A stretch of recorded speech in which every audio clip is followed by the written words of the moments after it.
When we think about connection, real connection, it's easy to believe that more openness always leads to more trust, that the more we share, the closer we become, and to some extent that's true, but not everything we carry inside is meant to be laid bare.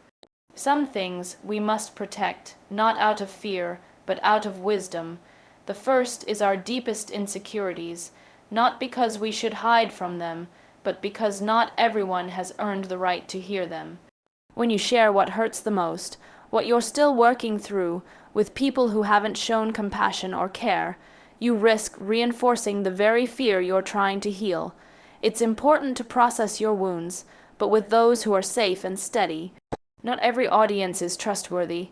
Second is your biggest dreams, the ones that make your heart beat faster when you think about them. You know the ones I mean. Bold, unreasonable, fragile. Those dreams are seedlings. They need the right soil, the right light, the right timing. Shared too early, they can be crushed by doubt. Not just others' doubts, but the echo they create inside you. Guard them until they're strong enough to stand on their own. Then, there are your family's private struggles, out of respect, not just for their dignity, but for your own. We grow up inside systems that shape us, some chaotic, some calm, but those dynamics are layered and complex. Speaking of them casually can flatten them into entertainment or gossip, and what deserves empathy becomes spectacle. We don't need to tell every story to be understood. Fourth, never share acts of kindness that were meant to be quiet. There's a kind of strength in doing good without needing credit. It builds your character from the inside out.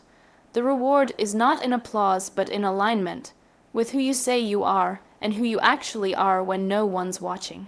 The moment you turn generosity into performance, you've changed its nature. And finally, never share everything you know, not because you're trying to withhold or manipulate, but because timing matters. Wisdom is knowing when to speak, and when silence carries more weight. There's power in restraint. Some of the most impactful people I've ever met don't feel the need to prove what they know. They let their presence speak for them. So no, life isn't about building walls. It's about knowing when to build a door and who to let through it. Trust is precious. Privacy isn't secrecy, it's self-respect. And the more you learn to hold certain things close, the more clearly you'll see who's truly meant to be close to you.